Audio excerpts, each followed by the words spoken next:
Eu gostaria de, com muita alegria e emoção para nós, recebemos hoje o professor Aziz Abissado, que acompanhou todo o processo de formação da nossa escola desde o início, lá atrás, há quase 14 anos atrás. E vem nos acompanhando de longe um pouco e por vezes mais perto, e hoje, com muita alegria mesmo e prazer, nós o recebemos novamente para tratar sobre um tema que será objeto de estudo nosso de todo o ano seguinte. A Elisa Bracha vai poder apresentar, desculpa. Para mim é uma grande emoção, às vezes, estar aqui, e quando eu telefonei para ele, eu fui muito espantada, porque ele tinha muitos planos na cabeça para São Luís. Ele estava muito contente de poder falar dos planos dele. E aí eu acho que para vocês que vão estudar São Luís o semestre que vem e vão ter que ir para lá, é um encontro muito enfim, único, primeiro, porque é difícil ter a oportunidade de ouvir o Aziz assim, e muito emocionante também. Então, professor Aziz, por favor.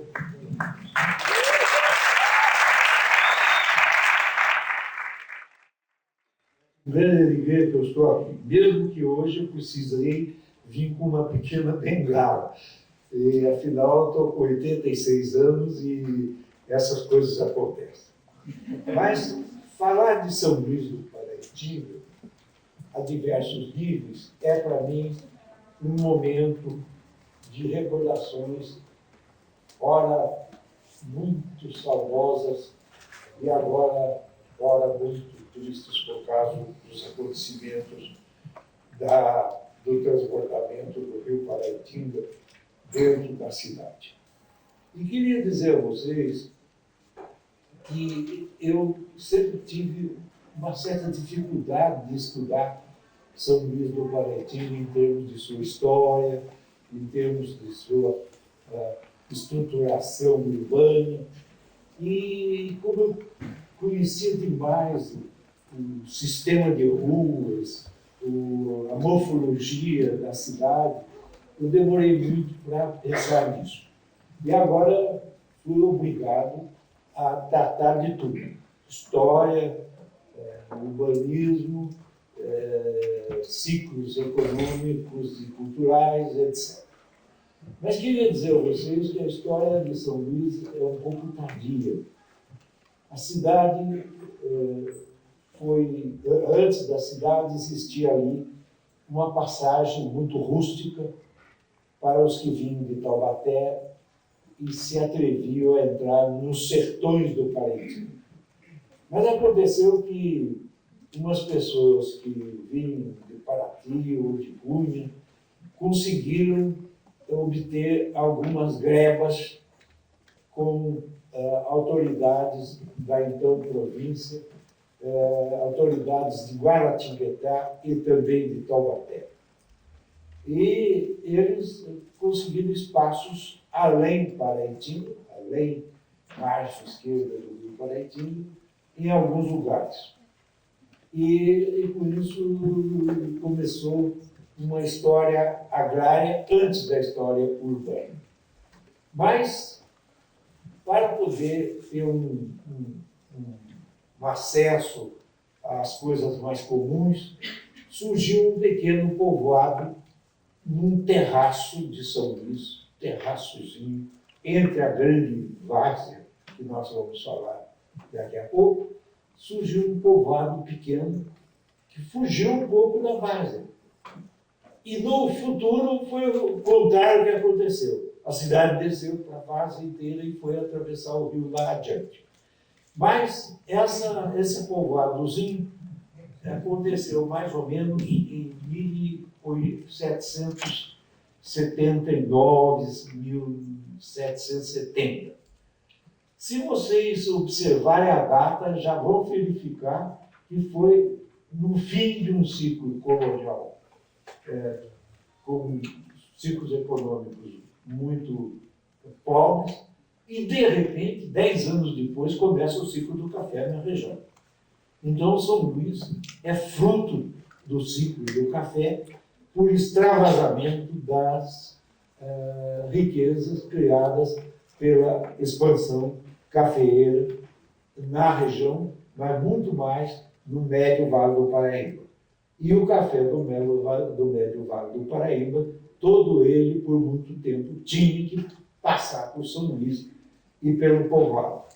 E o povoado, muito cedo, virou vila e, durante o ciclo do café, virou cidade e ganhando espaço sobre a várzea, ela ficou conhecida como cidade imperial de São Luís do Paraitinga. Tem uma história, portanto, a vida urbana em São Luís. Mas a história geográfica e urbanística é mais interessante. Vocês têm em São Luís um lóbulo de um meandro, é o nome que se dá, né?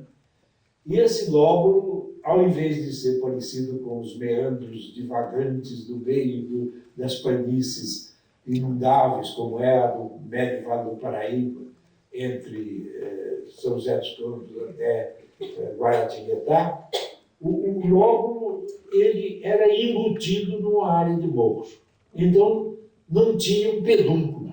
Todo meandro tem uma área de estrangulamento, onde um dia, quase sempre, nas áreas de cinturões meândricos, o rio corta e deixa um lago em forma de ferradura, Oxbow Lake. Mas lá em São Luís não era isso. Lá em São Luís tinha um meandro, a margem esquerda era varziana, dentro do meandro, e a margem direita era o começo de alguns morros da margem direita, a margem de ataque do rio. E a margem de transbordo vinha até os terracinhos fluviais do fundo do lóbulo. E os terracinhos se encostavam nos morros, sendo que nos morros tinha um patamar, assim, a coisa de umas 2 dezenas de metros, que ficou muito conhecido porque houve uma fazendinha da família dos Brito da Cruz, e onde nasceu Oswaldo Cruz, né? E que foi embora para o Rio de Janeiro para estudar, para progredir culturalmente, com 5 anos. E foi onde Oswaldo Cruz nunca voltou muito à região do Médio Vale do Paraíba, e muito menos nunca foi a São Luís, né? Ele foi para a França, ele foi depois para a Amazônia e percorreu os lugares mais diferentes do país a favor dos seus conhecimentos, né? Bom, o que importa é saber que a cidade nasceu numa terra firme. Terraço fluvial, suponhamos que a várzea fosse aí nessa frente de vocês, bem malhada, e aqui um terraço. Terraço fluvial é uma paleo-planície que ficou suspensa. Então, São Luís começa a ter uma atividade num trecho desse terraço em que ele era um pouco mais abobadado, é onde nasceu o povoado, né? Eu sempre que vou a São Luís, eu caminho pela Rua das Tropas até chegar a esse terracinho um pouco irregular, com muitos casarões velhos e sobradões velhos e algumas casinholas. E à direita já cai para a várzea de tal maneira que tem uma vila vicentina, um tipo de implantação muito solidário que recebia os velhinhos da época, né? E até mesmo essa vila vicentina foi afetada pelas inundações. Bom, o lóbulo dá uma volta. Para cá tem uma ponte, o rio vem por áreas de morros e pequenos terraços e dá uma volta enorme desde a proximidade da ponte nova, que dá acesso à cidade para quem vem de Taubaté ou de outros lugares, e dar uma volta até sair além do Mercadão.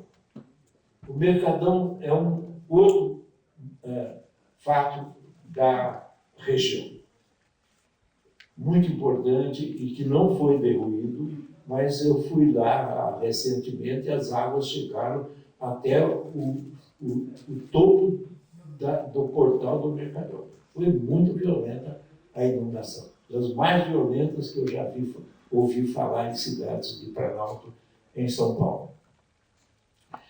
Pois bem, o fato de o povoado ter sido fundado mais ou menos em 1769, 70, por aí, e ser transformado logo em vila.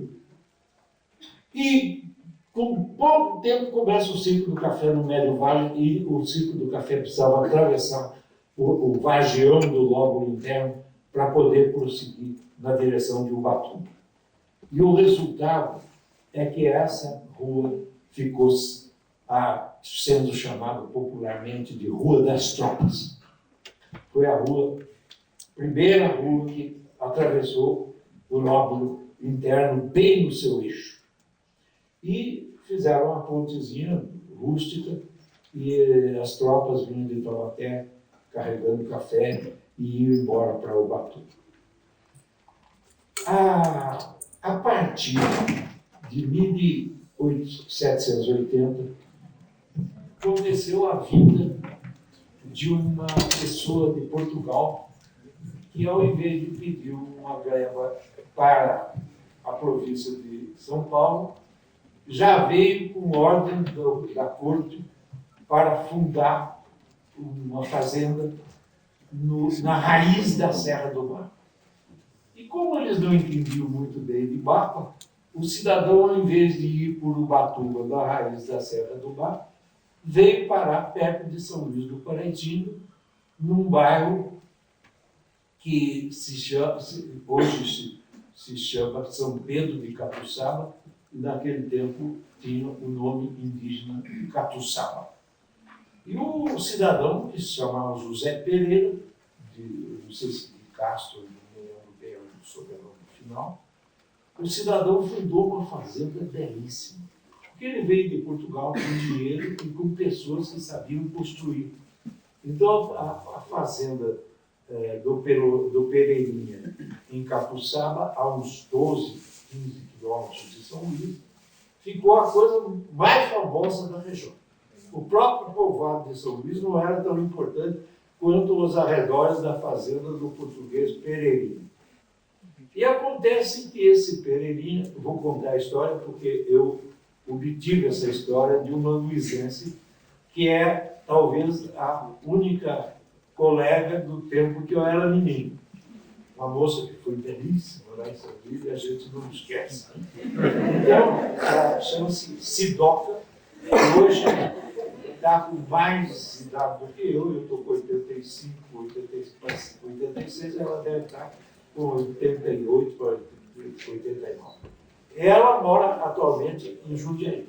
Se vocês forem fazer pesquisas sobre São Luís no decorrer do ano que vem, eu vou arranjar o endereço na Sidoca, o telefone para poder marcar, porque ela não recebe muita gente, porque já está com um pouco de idade.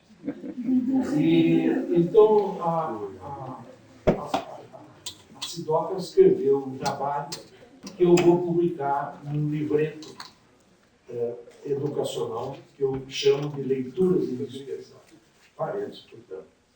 Eu escrevi Leituras Indispensáveis, um livretinho pequeno, pedi para o editor fazer muito baratinho o livro, se possível no preço da página do Xerox lá na Geografia e História, é 0,10 por página. Eu disse, é impossível, porque tem a capa e tem um gráfico que você mandou e vai ficar em 0,20. O que eu vou fazer? Mas toda vez que existe esses bienais de livro, etc., e que a Edusp está e a editora Ateliê também está, a Ateliê corta por 50%. Mas nesse livrinho, que se chama Leituras Indispensáveis, eu sugiro a vocês lerem duas coisas. Um trabalho de Mário de Andrade. Mário de Andrade, a meu ver, foi o maior intelectual autóctone de São Paulo. Uma beleza a vida cultural dele.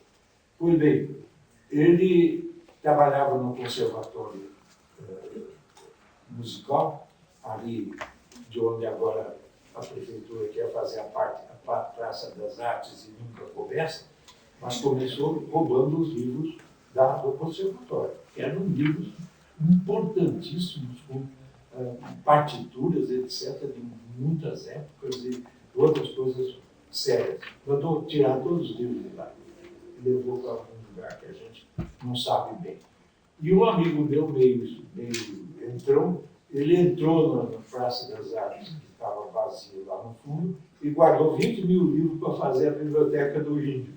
Também pegaram tudo, puseram no caminhão e ninguém sabe onde é que levaram. Que possam tirar os livros de alguém que foi entrão e fez invasão, tudo bem. Mas que não explique onde guardar os livros é pecaminoso. É não gostar de cultura. E, infelizmente, é um professor da USP, que eu queria muito bem, que comandou todo esse processo. O que mostra que as universidades não são aquilo que a gente pensa, não são lugares de deuses, mas são lugares de homens, e entre os homens existe gente de todo tipo. Bom, voltando a São Luís.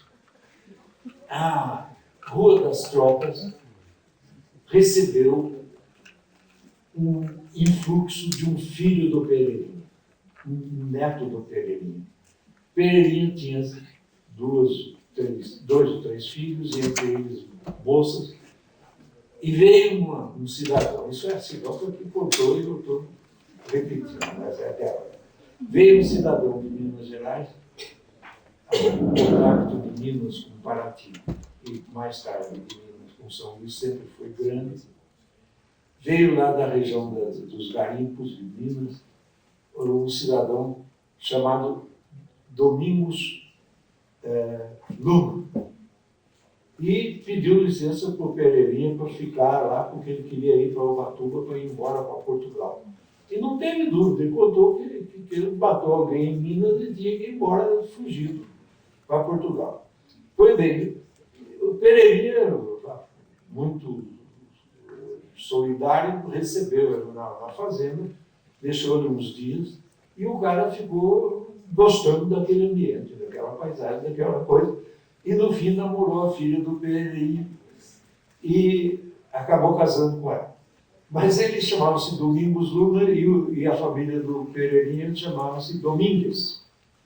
Então a moça ficou Domingues e ele também, durante o casamento, já mudou de nome.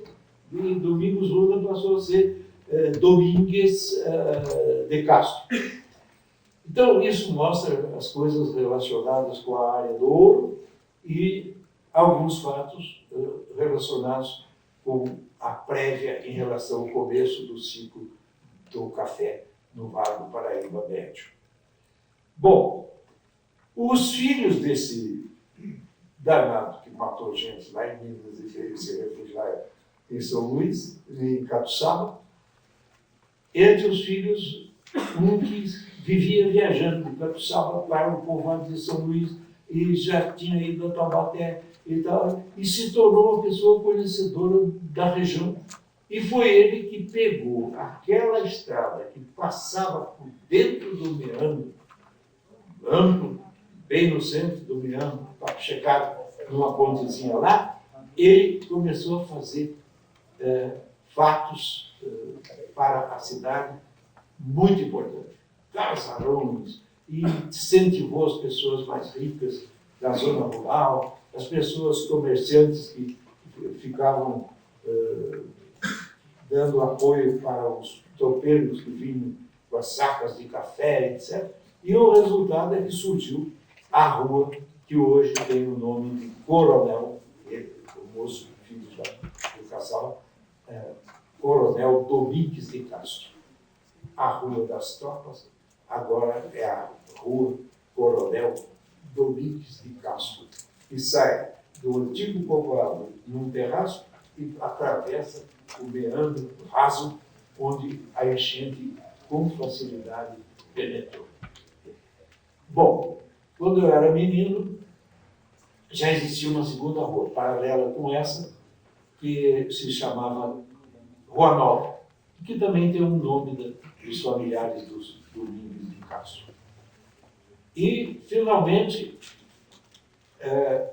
nos confins da Rua Nova, que desce lá de cima de um patamar mais baixo do morro, fez o Mercadão.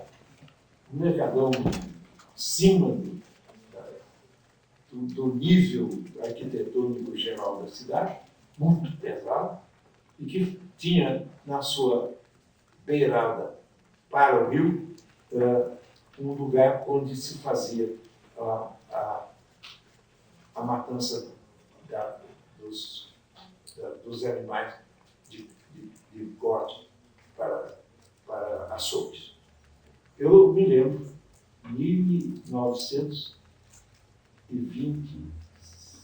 27, 28, eu me lembro do Mercadão, nos tempos em que vinham roceiros de todas as roças, das fazendas e roças, de além de Capuçaba, e em torno de Capuçaba, e também de outros lugares, e o mercado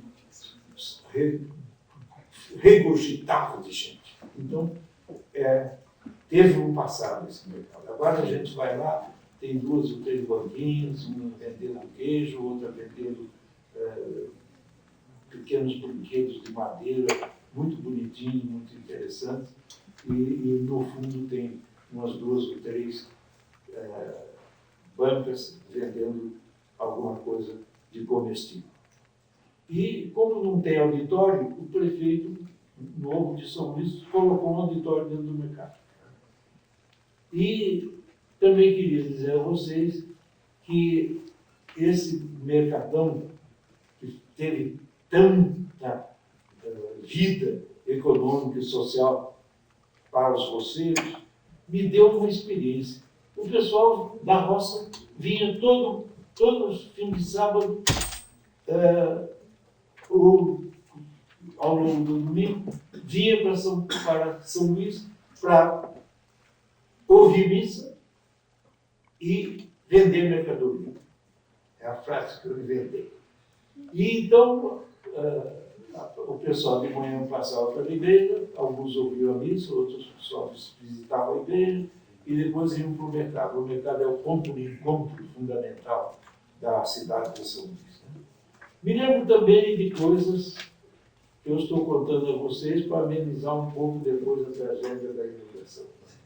Eu me lembro que um dia anunciaram, em 1928 para 29, anunciaram que a energia elétrica ia chegar. Era uma coisa importante. São Luís vivia às escuras. Eu me lembro que às 7h30, 8 horas da noite em diante, apagava-se qualquer atividade em São Luís e as pessoas não saíam mais às ruas porque era muito escuro, apesar de ter umas lâmpadas de vela, né? E era uma escuridão muito grande. Né? E o meu pai tinha uma lojinha ao lado do Mercadão. A história do meu pai é sempre ligada a mercado. Lá em Beirute, ele tinha atividades de boy de mercado, de 12, 13 anos. Então, todo turista que ia se aproximando, eles chegavam e diziam: o que você quer comprar? Quer comprar milho, quer comprar condimentos, quer comprar libras, e levava a pessoa lá para dentro do mercado e eles davam uma gorjetinha. Era isso o trabalho do boy de mercado. Mas eu nasci, meu pai, com essa idade pequena, aprendeu muita coisa na porta do mercado. Existiam aqueles berbers, que eram árabes arcaicos, mas eles eram de um conhecimento sobre a região do Oriente Médio fantástico. E eles ensinaram tudo ao Nascimento, até esgrima oriental, que é um negócio extremamente complicado, né? Uma vez eu vi meu pai a São Paulo, no hotel ali da rua, depois da Praça de São Bento, aquela rua, que eu esqueço o nome sempre, e no hotel perguntaram se ele sabia esgrima.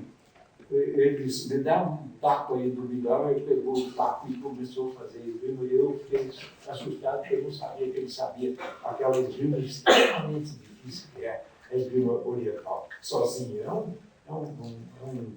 um esgrima de alguém só. Né? Ninguém está interessado em atacar os outros. Bom, o que acontece é que ficou tendo 3 áreas diferentes. A área do Mercadão com a Rua Nova, a próxima rua é a Rua das Tropas, Rua Coronel Domingos de Castro. Depois tem uma meia passagem para o que sobrou do Lóbulo e que o Coronel Domingos de Castro, mocinho, filho lá de Catuçaba, ele incentivou para fazer sobradões e como é que se diz? Casarões de um andar, etc. E esses casarões eram a beleza de São Luís. Quem chegava em São Luís enxergava no terraço mais plano, mais amplo, a igreja e depois a praça com sobradões e do lado do rio com casas mais baixas.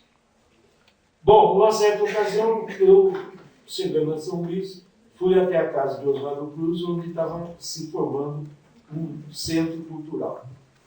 Primeiro foi a casa de Brito da Cruz, depois foi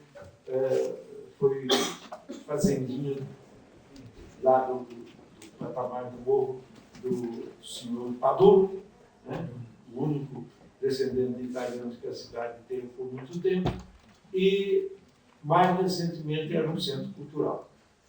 Eu também incentivei o pessoal da Fiocruz, que afinal foi fundada por Oswaldo Cruz, que viesse ali saber onde é que nasceu o chefe dele. E com isso houve uma movimentação e fizeram lá um lugar como aqueles que às vezes tem aqui na Praça da Sé. Aqui na Praça da Sé são um museu de rua, né?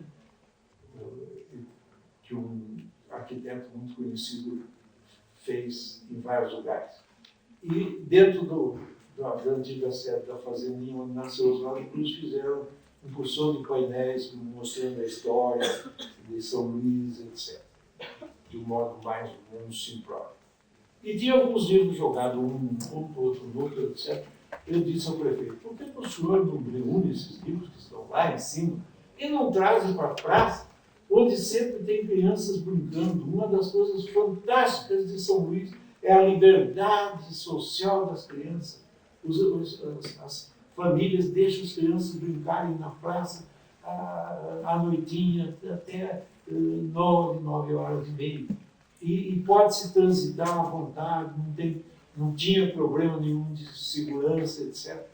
E o resultado é que eu pedi que trouxesse o livro e eu ia levar outros tantos livros para formar uma biblioteca na praça para servir para a população mais tarde. Os que vão para a igreja podem ir também para a biblioteca e as crianças podem ir. Pois bem, o pessoal de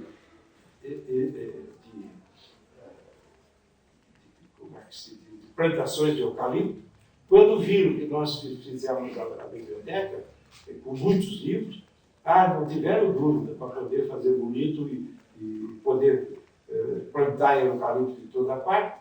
Eles foram até o prefeito e disseram, nós queremos dar uma biblioteca para as crianças dentro dessa.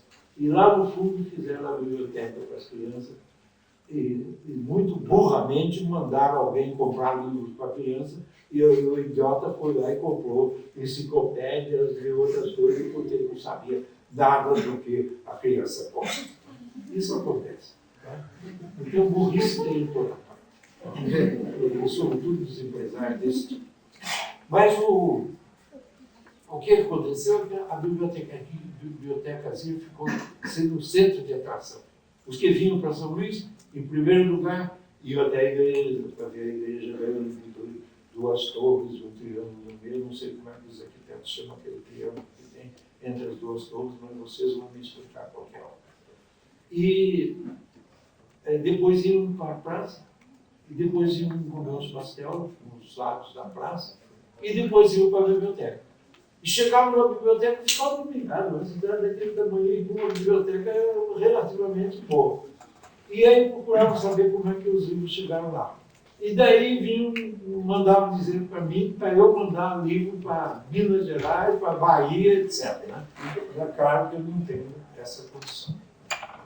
Estou com dificuldade para levar livro para as penitenciárias masculinas, porque eu acho um absurdo que as penitenciárias não deem a oportunidade dos detentos poderem manusear os livros, né? Se bem que a única biblioteca que deu certo entre 32 bibliotecas comunitárias que eu fiz foi na penitenciária feminina do Butantã, que fica lá no quilômetro 20 da Raposo Tavares. Lá a diretora gostou da ideia, né? E o lugar que ela fazia reuniões com as detentas, ela transformou em biblioteca, um lugarzinho para leitura, um computador para fazer a listagem dos livros, e é a melhor biblioteca que existe em penitenciária do Brasil inteiro. E agora eu estou tendo dificuldade, tenho os livros e não posso levar para as bibliotecas masculinas. Problema. Tá? Hoje mesmo falei com a pessoa que está com uma bibliotequinha com todos os livros que nós recebemos, e já não tem mais nem onde pôr os livros, e não temos quem nos leve até os lugares adequados. Bom, pessoal, mas então São Luís ficou com a seguinte estrutura: Mercadão, Rua Nova, depois Rua Coronel Domingos de Castro, depois, no meio do quarteirão, a Praça dos Casarões, Sobradões, e depois o terraço com a igreja, belíssima igreja, muito bem escolhido, tem que fazer lá embaixo na várzea, né? Nem previa uma inundação fantástica, mas fizeram, por intuição, um terraço 4 metros acima do lobby interno do mercado. Eu já estou dando para vocês uma ideia sobre os trabalhos que vocês vão fazer esse ano sobre isso. Bom, de repente, num ano totalmente anômalo, como é o ano de novembro de 2008 até agora, um ano extremamente anômalo, começaram os grandes temporais. Nuvens negras, e as nuvens negras, de repente, prendem de umidade, tomba uma massa fantástica de água. Isso se chama, em São Luís e em outros lugares de São Paulo e do Brasil, de tromba d'água. Nuvem negra, quando começa a cair do centro da nuvem para baixo, eles chamam de tromba d'água. Isso já era conhecido em São Luís. Quando eu era pequenininho, alguém me dizia: olha, um dia houve uma tromba d'água aí, rio acima, e inundou até a porta do mercado. Mas até a porta do mercado, no raso, né? Não teve essa força e essa tragédia que houve agora. Mas já era prevenido que a região, nos seus arredores, podia ter essas trombas d'água. E aqui surge também o nome rio acima, rio abaixo. Nós, da área científica, chamamos de montante e jusante. E o povo chama de uma coisa muito mais bonita. Rio acima, porque está acima da correnteza que passa por lá. E rio abaixo é seguindo a correnteza. Então, é muito importante certos fatos de São Luís. Eu já estou dizendo 3. Rio acima, rio abaixo, tromba d'água e os fatos físicos.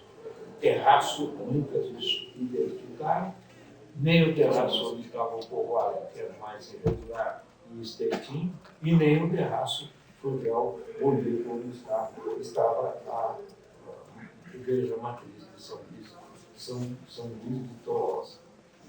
O que aconteceu na virada do século?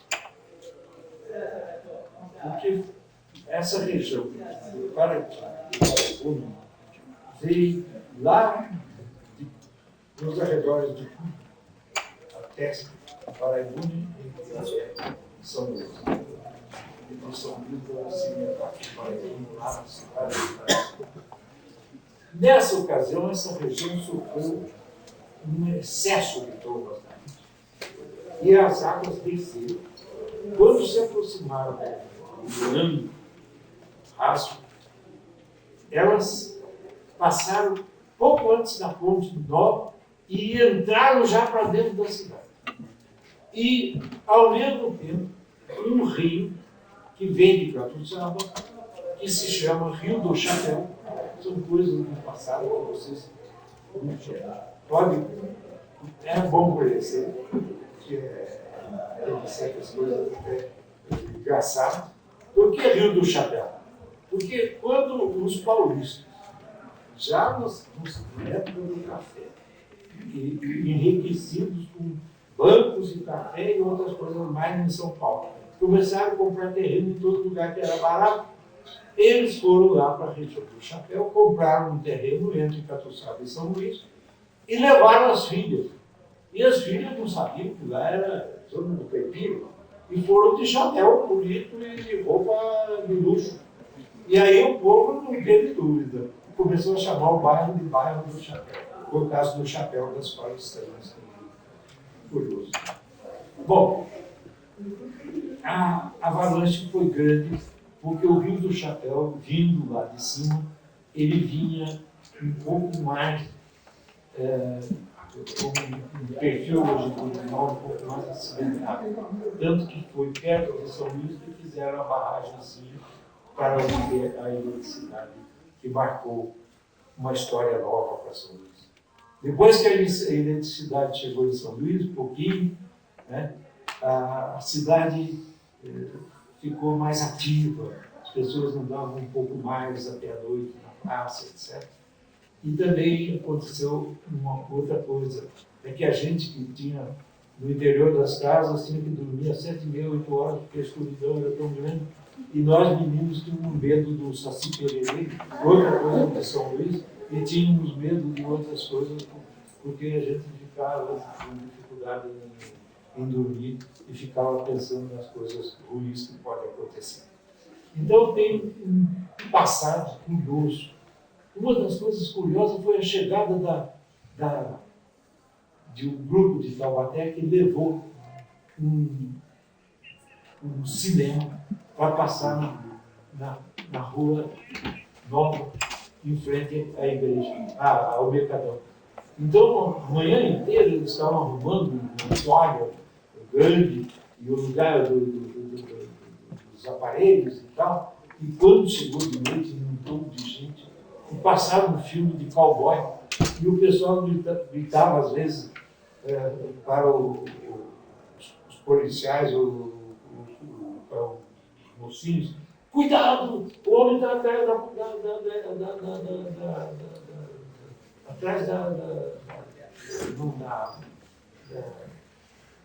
da árvore, porque eram aqueles problemas da cidadezinha da área dos cowboys, né? Então me lembro bem dessas rebelias que aconteceu durante o primeiro dia da história de São Luís, em que passou um cinema, né?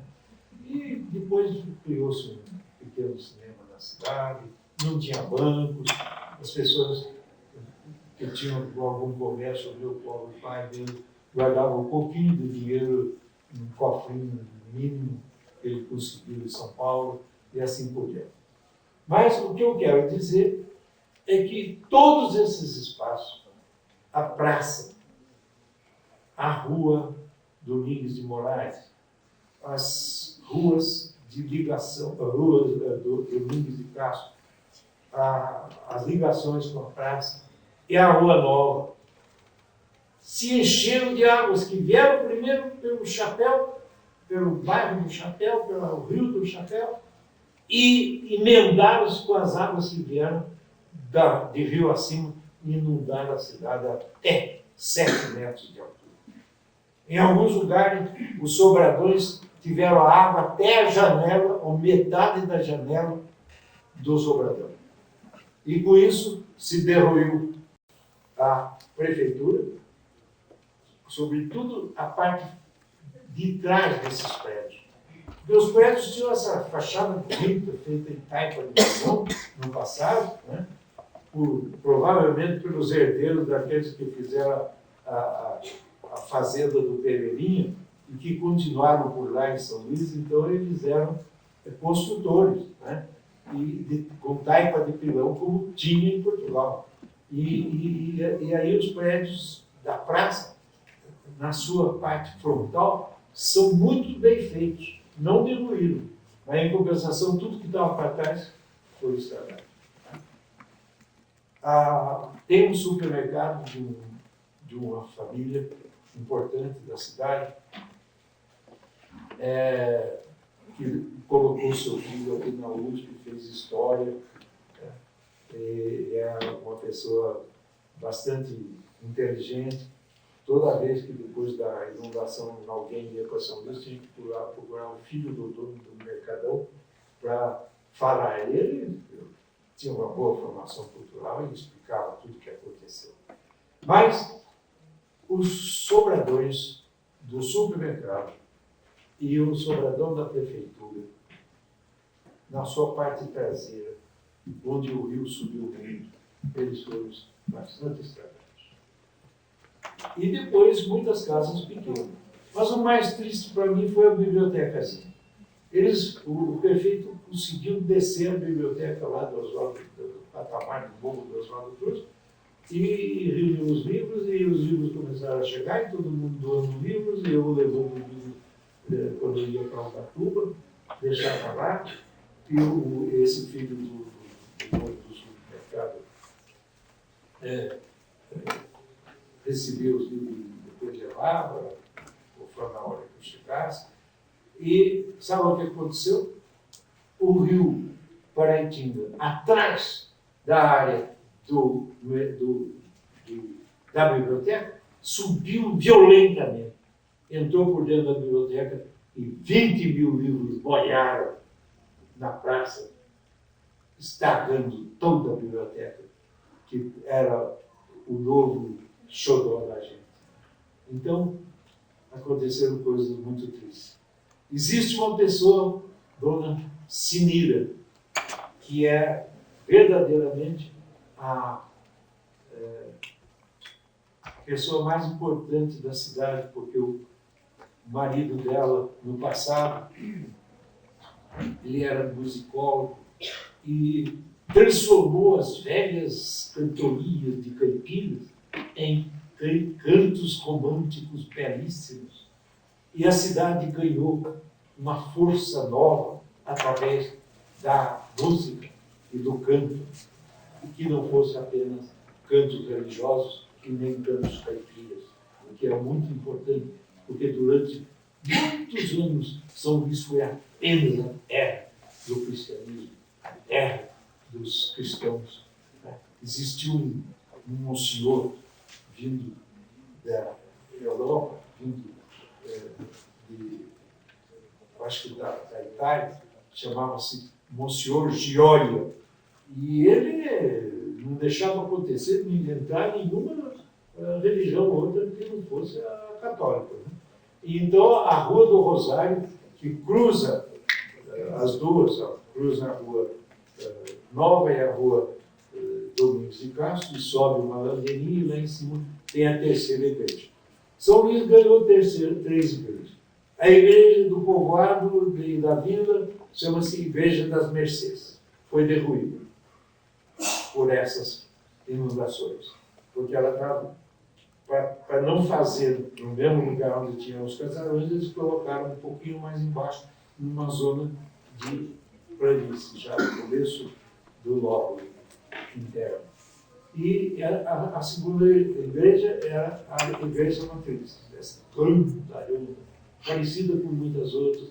Todos os lugares que eu vou, eu vejo igrejas iguais, eu digo, meu Deus, era um modelo. Né? E aqui em Santa Branca, um dia desse eu fui, que eu queria ver a pequena ponte em que o Euclides da Cunha, que trabalhou em São Paulo como engenheiro, ele mandou fazer uma pontezinha para atravessar um rio muito caudaloso para chegar em Santa Branca. A igreja de Santa Branca é a mesma coisa que a igreja de São Luís, só um pouco menor.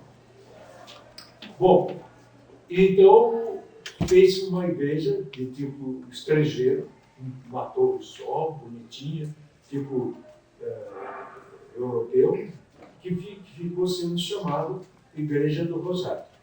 E a Rua do Rosário foi transformada em rua Monsenhor Joia, esse cidadão. Ele era terrível. Um dia passaram por lá, pouco depois da minha saída de São Luís, em 1930, quando eu completei 6 anos, meu pai resolveu ir para Caçapava, porque lá não tinha assim, escola primária, direito, pré-primária e tal. E também porque em Caçapava tinha o trem de ferro passando por lá, Central do Brasil, do passado. E então ele mudou para lá por vários motivos, inclusive tinha alguns primos, né? No que também não valeu muito, porque não tiveram muito contato com eles. Fomos para lá e ficamos semi-isolados, e foi bom para o meu pai, porque ele se introduziu na sociedade caçapavense, não estrangeiro. Bom, mas esse fato de o padre não gostar de ninguém que não fosse da religião católica, apostólica, romana, teve um acontecimento muito triste em São Luís. Um dia passaram os evangélicos de uma igreja, das poucas igrejas que existiam aqui em São Paulo, logo depois que nós mudamos para Caçapava, em 1935, 1934, e resolveram fazer uma pequena reunião no lado da praça de São Luís, que era um ponto muito relacionado para coisas sociais, e o Monsenhor Joia chamou todos os cristãos homens e mandou dar uma surra nos evangélicos, e eles tiveram que sair de lá correndo, sair para Ubatuba e tal. Mas hoje, em cada rua de São Luís tem uma igreja evangélica, então mudou, tudo mudou. Mas, pessoal, uma coisa importante a saber. Rua Nova, Rua Domingos de Castro, transversais para chegar na praça, depois Rua do Rosário. E lá em cima, na Rua do Rosário, atrás da igreja, tem um cemitério. E do ladinho da rua tem uma série de casinhas. Porta e janela, alugadas a preço muito barato para quem quer. Eu estou pensando que São Luís precisa de muitas coisas novas. Algumas reconstruindo em lugares diferentes aquilo que foi derruído. Outras com uma edificação mais bonita, que pertence a vocês. Vocês é que vão fazer sugestões e propostas. Eu achava que devia existir até uma série de concursos, né, para que aquela igreja nova que venha a ser formada, o projeto receba um dinheiro para ganhar o primeiro lugar. E na igreja, e na futuro prédio da biblioteca, a mesma coisa. Bom, em função disso, eu fiz um trabalho sobre a sequência dos fatos que devem fazer a restauração da cidade de São Luís. Esse trabalhinho, né, ninguém vai me mandar nenhum agradecimento, Eu vou falar de cabeça. Mas a primeira coisa que eu pensei foi o seguinte: para restaurar a igreja tem um problema. Depende do bispo de Taubaté. Não dá, por exemplo, para dizer, vamos fazer uma igreja mais bonita, estilo Barcelona, em São Luís, como presente por aquilo que ela perdeu. Mas que jeito? O bispo pode não perder, que é igualzinho do passado. Igualzinho do passado, mas ele não sabe que agora vai ser. Não vai ser mais de pau, aqui vai ser de ferro, ferrame de cimentação e outra coisa. Então, sempre vai ter algumas modificações. Então, o primeiro projeto que precisa ser feito é o da igreja, que vai ser feito com outros tipos de produtos de construção. E exatamente como a outra, ou vai ter algumas diferenciações modernizantes. Então, eu inventei a ideia de A, B ou C. A seria exatamente como a primeira, embora com materiais novos. B seria algumas modificações mais modernizantes, como se fosse um prêmio e uma forma de concessão pelo que aconteceu de grave. E o terceiro era uma igreja totalmente grande, do mesmo tamanho, inteiro à moda das igrejas e dos prédios de Barcelona. É claro que o bispo de Taubaté não vai concordar com o nível C. Mas, de qualquer maneira, tem que começar com um projeto. Eles estão lá, rodear a igreja, escrito mas não explico nada sobre o que estão fazendo. A primeira coisa é o projeto da igreja, né? Nova, com o estilo do passado. Bom, segundo grupo de coisas. O segundo grupo são os edifícios públicos fundamentais da cidade. Quais são eles? A reconstrução da Prefeitura de São Luís, com a sua parte trazida e o seu teto, o cartório, a feitura de um prédio que pode ser reconstituído um pouco, mas é perigoso se houver uma nova enchente, que é a bibliotequinha, e usar a bibliotequinha para outras coisas. O fórum, que está lá em cima, mas que foi um pouco invadido pelas chuvas grossas e pelas correntes que vieram do rio do Chapéu. Eu queria dizer a vocês que essas excursões marcaram muito a minha vida, no sentido de gostar de olhar paisagens. Eu me lembro que, quando nós saímos de São Luís, paramos em Capuçal, na casa do Jordão Monteiro, e logo depois seguimos pela estrada antiga para Subapura. E paramos no meio do caminho, numa das casas de ricos de São Paulo, compraram uma fazenda e não funcionou direito a economia e abandonou a fazenda lá na mão de alguém. E nós tivemos que parar lá, pernoitar para poder no outro dia seguir para o bar. Então, muitas coisas aconteceram. Só que nós, três meninos, e eu mais velho, tínhamos problema para montar a cavalo. Então, pegaram um burrinho, fizeram um jacá de um lado, carteiro, né?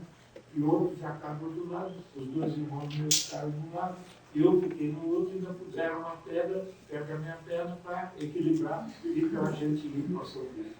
E quando chegou no meio da floresta densa, biodiversa, fantástica, do reverso da Serra do Mar, taparam com uma lona para não cair água em cima da gente.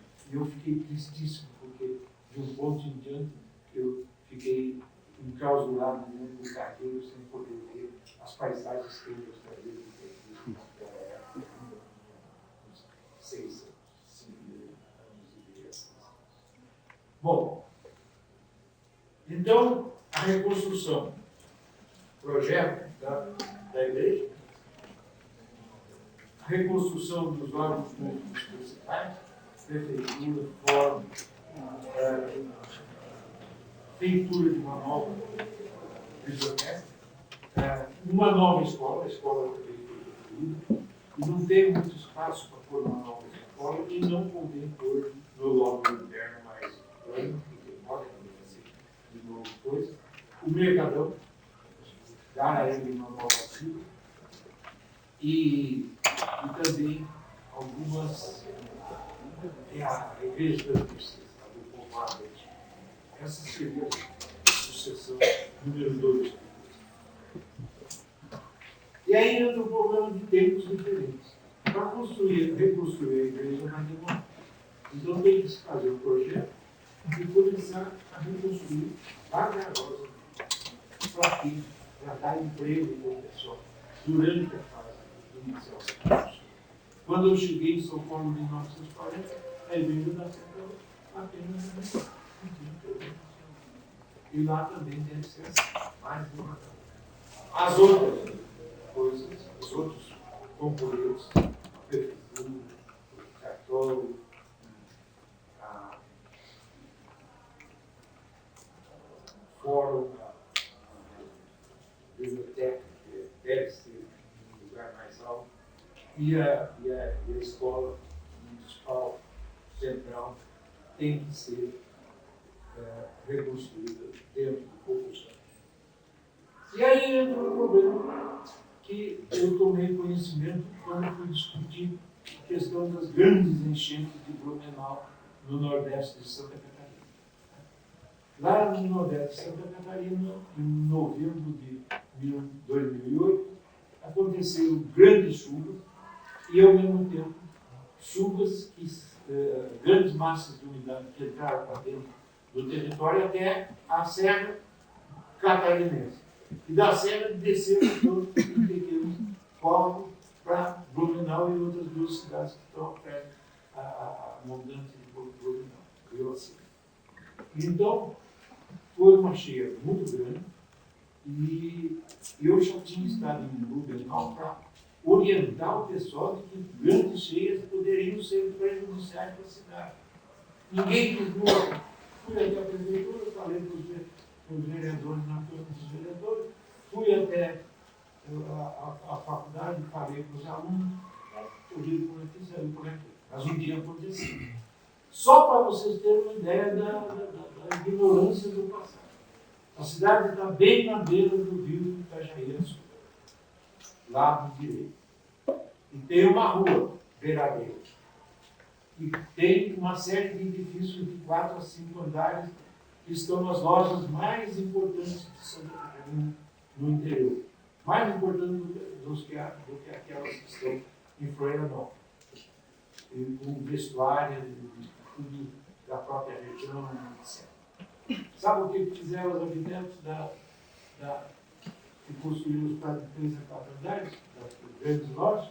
Fizeram um túnel, vamos dizer que aqui fosse a beira do rio, eles fizeram o estacionamento abaixo das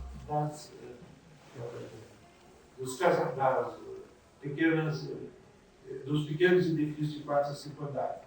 Resultado, o fundo do estacionamento está mais baixo do que a média da altura do rio. Subiu o rio inteiro para o estacionamento. Então eu falei a eles, quando começar a época de chuva, por favor, tirem os carros. Vocês vão perder os carros. Os carros vão ficar boiando dentro do espaço. E não sei quando é que vocês vão tirar os carros já estão.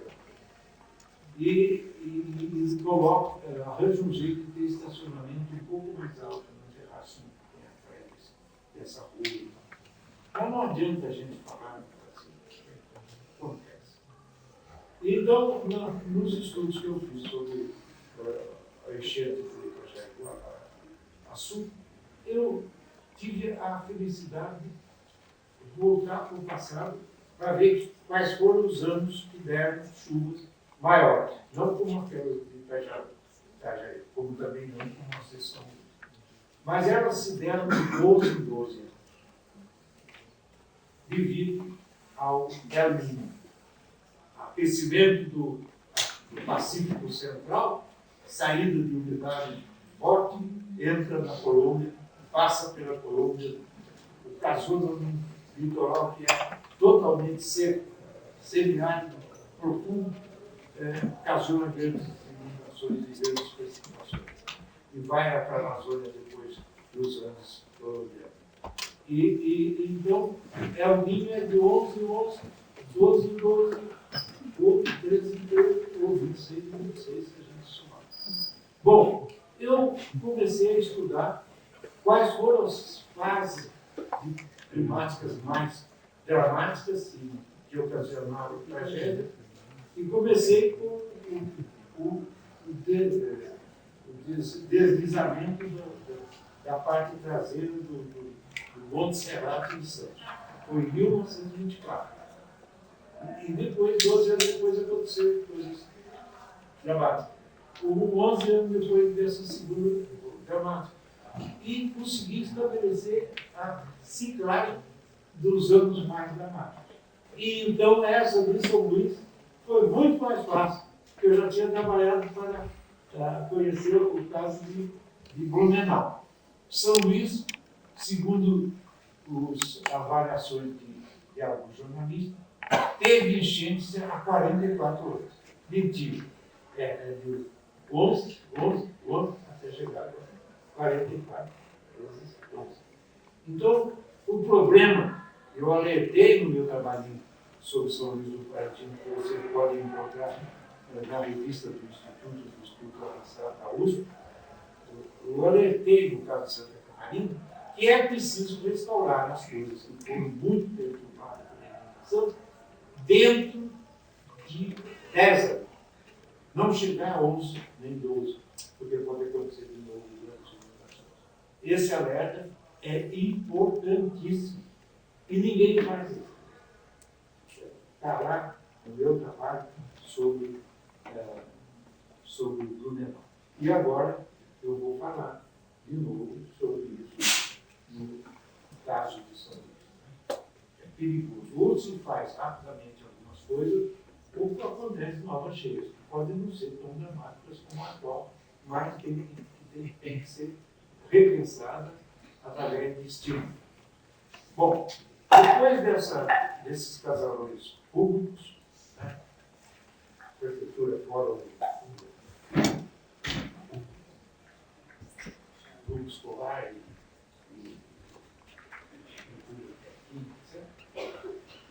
eu penso que se tem que preocupar com Rio Assim.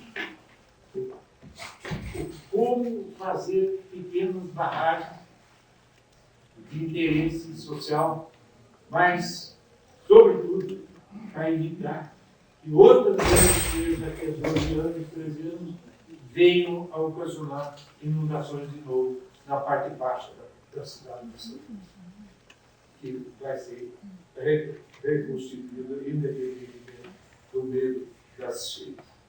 E, então, esse assunto está na mão dos engenheiros e dos hidrologistas, e eu fiquei quieto, porque eles fizeram uma reunião para pensar isso.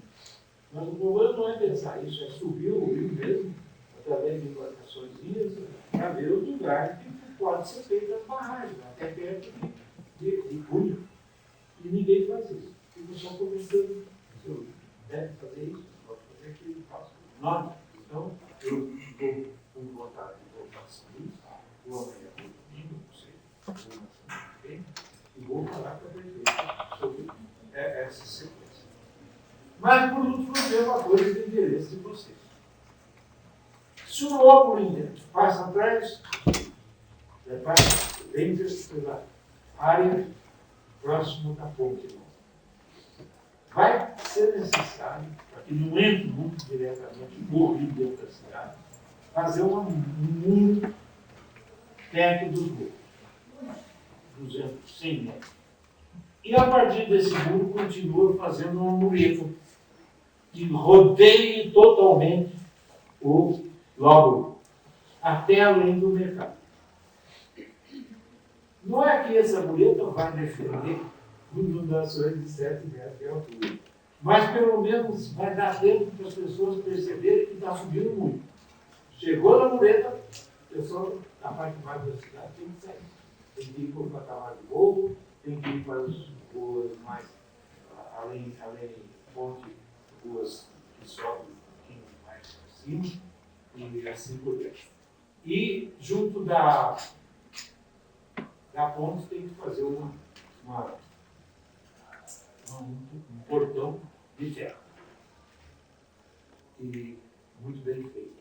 Que deva permanecer sempre meio aberto para a circulação que vem de Taubaté e vem do Patu, não passa pela cidade. Mas também queria dizer, já entrando na substituição de vocês, que em cima da mureta que deve ter essa altura, de tal maneira que se passa um muro de mais 1,5 metro em cima e vaza o muro um retângulo de 6 metros. 6 metros, o muro de 6 metros, com uma abertura para não encarcerar a paisagem da cidade, para não ficar que nem na cidade universitária que fizeram um muro em relação à marginal e muita gente acha aquele muro uma tragédia. Eu já falei através do Jornal do Campos que tem que fazer essas aberturas de 8 metros lá. Quem está passando de carro não vai parar para ficar olhando, não, mas vê um pouco da paisagem daquela raia olímpica e dos edifícios da cidade universitária. Eu acho que é lógico. Mas também ninguém reparou na minha proposta.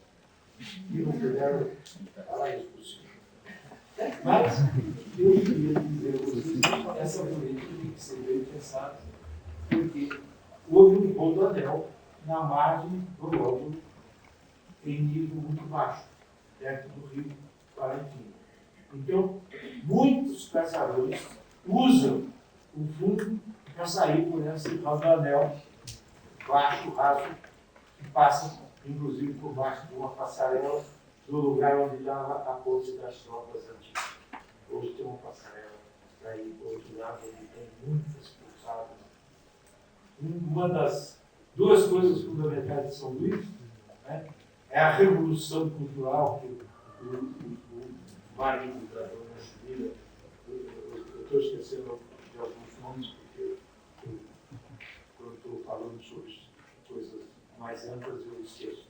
Mas foi a mudança dos cantos caipiras horrorosos. Eu já ouvi no passado o pessoal de São Luís cantando. Aquilo é a cantoria mais feia do mundo. E o moço era pobre e treinou seus filhos pela música e fez coisas lindas. Ao mesmo tempo, mas o outra fibra musical e cantora. Então, lá atrás dos edifícios, precisa se cuidar de algumas paradas para os caminhões, entradas todas para o supermercado, ou outros para outras situações. Não posso ficar bloqueados pela mureta. Mas a mureta é um presente que São Luís deve ganhar, como tem muretas na beira de Ubatuba, mureta na beira da praia. Lá em São Luís tem que ser a mureta semicircular do lóbulo, do vasto lóbulo, sobre a parte baixa da cidade. Então, esse é um assunto de mais interesse para vocês, quando vocês forem lá ver tanto na beira da ponte, como a partir da ponte, o começo do rodoanel, onde antigamente era o ponto da matança dos animais, coisa que me deixava muito triste de manhã, ouvir um mugido dos animais que eram mortos lá no matador. Hoje existe um bar, restaurante simples da região e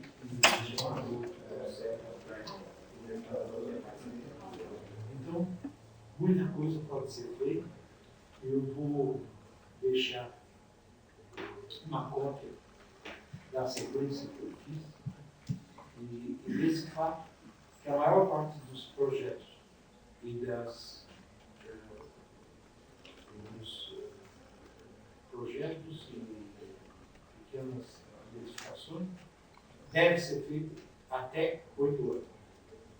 Mais vagarosamente no caso da igreja, mais rapidamente nos prédios públicos, e tem um ponto aí que eu falo das casas que foram muito demolidas de gente pobre que precisa voltar a morar no seu terreno. Exatamente como todos os outros que estão morando. Então, tem um momento depois dos prédios públicos que é a seleção das casas mais estragadas de moradia. E com isso eu encerro essa palestra para vocês, recordando que nós não podemos ser cientistas apenas. Nós temos que olhar o mundo em termos de suas estruturas, de seus componentes, de suas realidades, e ao mesmo tempo, nem que seja um planejamento de uma sequência, já é um planejamento. E cada sequência dessa pede outros planos, como o plano da igreja, como o plano da reconstrução da outra igreja pequena, que foi destruída, a Igreja das Mercês, e o plano de preservação da igreja estrangeira que está lá em cima da rua, da rua de